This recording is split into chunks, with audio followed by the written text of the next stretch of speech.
Halo, Assalamualaikum warahmatullahi wabarakatuh. Pada kesempatan kali ini, kami dari kelompok 4 IKMC 2020 akan membahas tentang uji hipotesis B-Kalika serta salah satu contoh kasus yang telah kami persiapkan. Mari kita simak bersama-sama videonya. Sebelum itu, izinkan kami untuk memperkenalkan diri.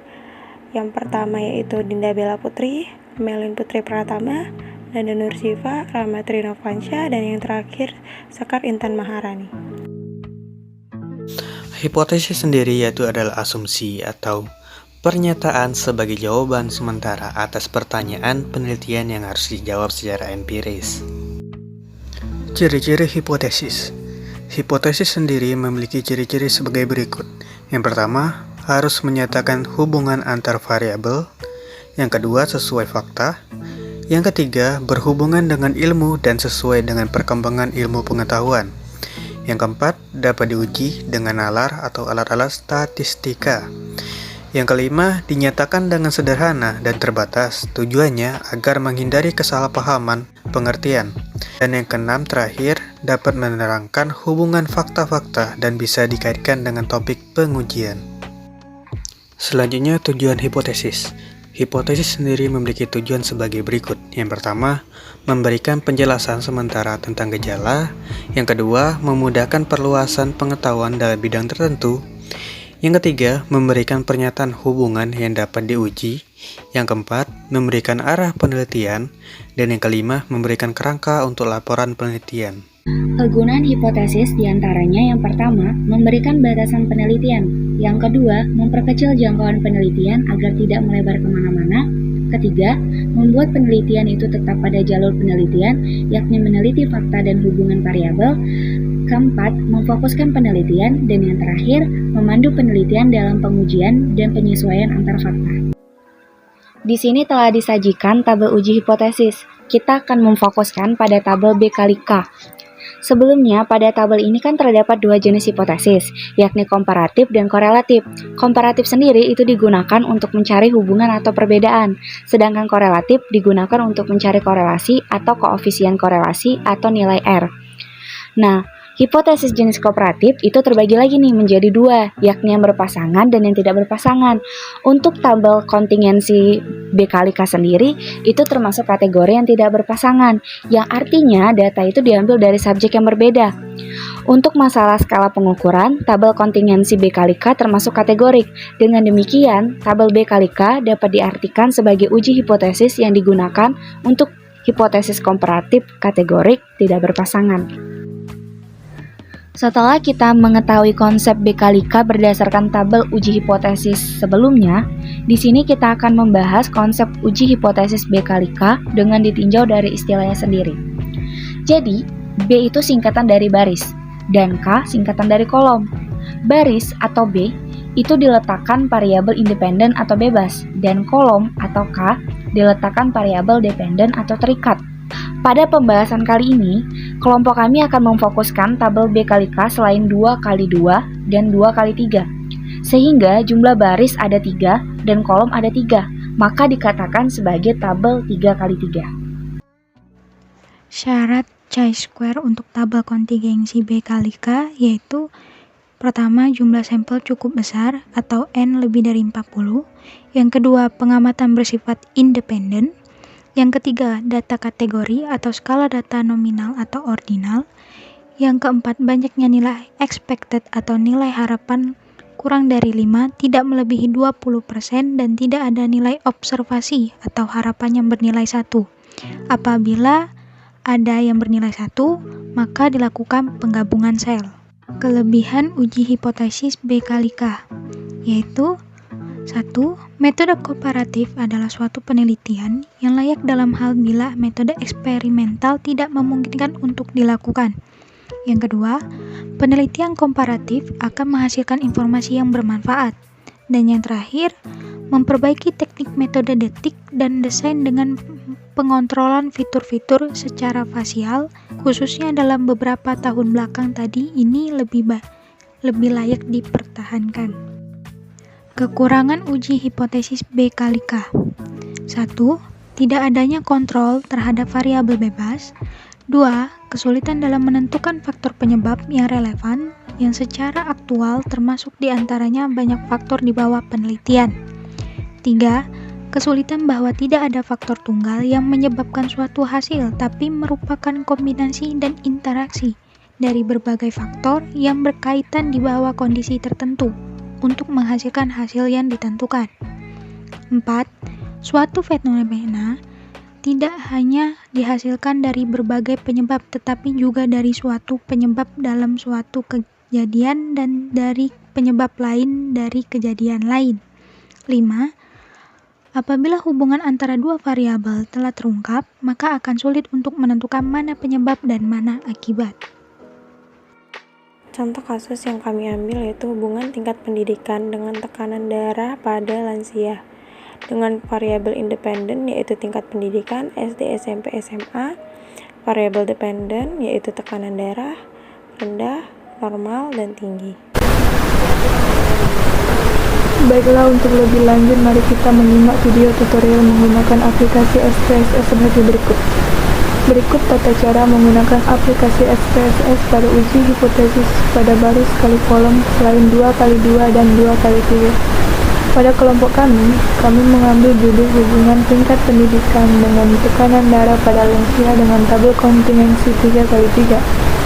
Pada awal layar dapat dilihat bahwa variabel Q terdapat 3 variabel, yaitu kami memilih variabel didik lansia atau tingkat pendidikan lansia, kemudian ada TD lansia atau tekanan darah lansia.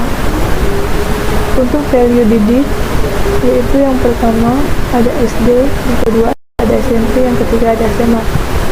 Kemudian untuk value tekanan darah, yang pertama ada rendah, yang kedua ada normal, yang ketiga ada tinggi. Lanjut, sebelum melakukan uji analisis data, kita harus mengetahui dulu data yang digunakan apakah ada missing atau tidak dengan cara berikut. Yaitu yang pertama kita bisa melakukan analyze, kemudian deskripsi statistik, kemudian preference, kemudian masukkan variabel yang ingin, yaitu tekanan darah, kemudian tingkat pendidikan. Oke.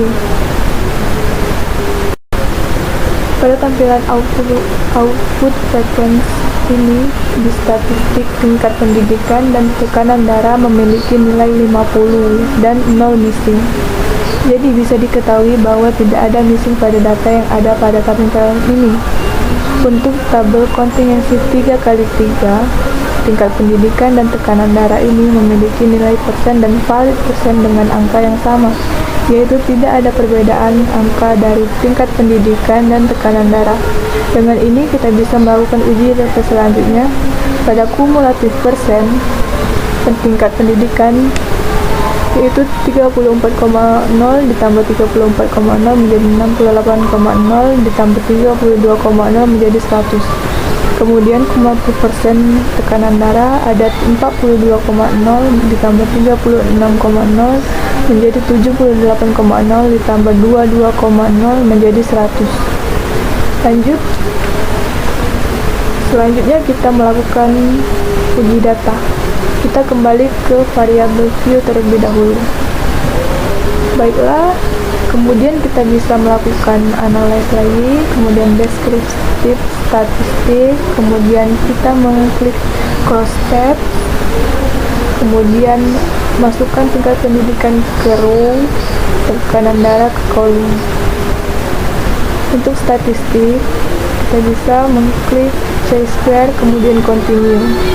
Untuk cells, kita bisa mengklik expected, kemudian row, kemudian continue. Oke. Pada tampilan output cross tab bisa dilihat tingkat pendidikan dan tekanan darah dengan nilai 50 tidak punya missing 0 dan total persen 100%. Pada tingkat pendidikan dan tekanan darah di tabel kontingensi 3x3 ini, untuk masing-masing count baik SD, SMP maupun SMA, itu terdapat 1 0 di bagian SD tinggi, di mana tidak sesuai dengan syarat uji chi-square. Kemudian kita dapat melihat chi-square testnya. Dijelaskan kalau misal terdapat 3 sel yang memiliki expected count kurang dari 5 dan ini masih dianggap memenuhi syarat chi-square. Yang tidak bisa dianggap memenuhi syarat itu adalah terdapat satu sel yang nilainya 0. Itu tidak dianggap memenuhi syarat chi-square. Kemudian lanjut, oleh karena itu kita akan melakukan penggabungan sel sebagai uji alternatif. Baiklah, kita ke variable view terlebih dahulu, kemudian klik transform, kemudian record into different variable, kemudian tingkat pendidikan, kita ubah name sebagai berikut, di lansia.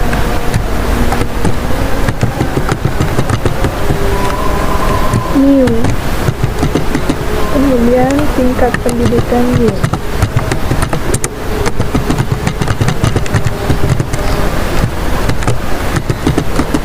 Change, kemudian old and new values, kemudian code 1 add 2 1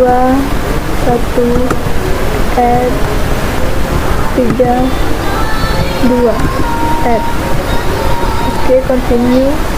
Oke, variabel view lagi, kemudian melakukan hal, kita isi dulu value-nya. Yang pertama ada SD dan SMP. Oke,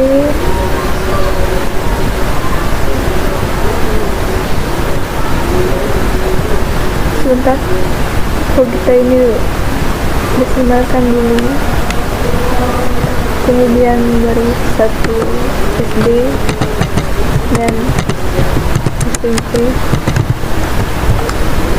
add, kemudian kedua ada SMA.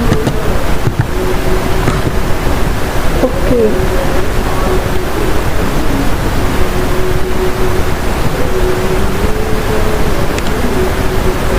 Yang kedua ada SMA, add. Oke. Kemudian lanjut transform lagi, record into different lagi, balikin lagi ini ke sini, kemudian tingkat darah kita ganti nama juga, lansia, new. Oke, tingkatan darah, change old and new values, kita unit dulu terlebih dahulu, 2 menjadi 2, add 3 menjadi 3, add. Oke, continue. Oke, ke variabel field lagi, kita ubah desimalnya, kemudian ubah values-nya juga, 1 rendah, add 2 normal, kemudian 3 tinggi, add. Oke. Baiklah, setelah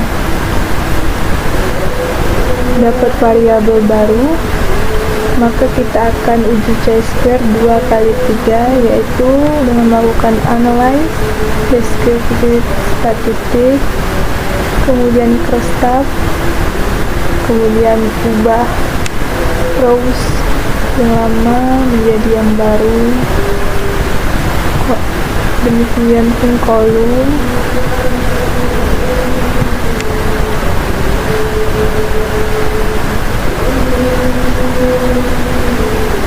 statistiknya masih sama, begitupun salesnya. Oke, baiklah, dapat dilihat bahwa di tabel kontingensi baru ini syarat chi-square sudah terpenuhi karena tidak ada lagi value dengan angka 0. Lalu karena ini tabel 2 kali 3, maka risk estimate-nya tidak keluar karena tadi masih menggunakan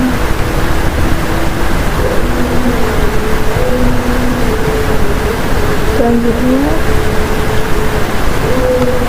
Di sini dijelaskan bahwa satu sales masih memiliki angka di bawah 3,52, tapi itu masih memenuhi syarat karena Berikut adalah hasil output.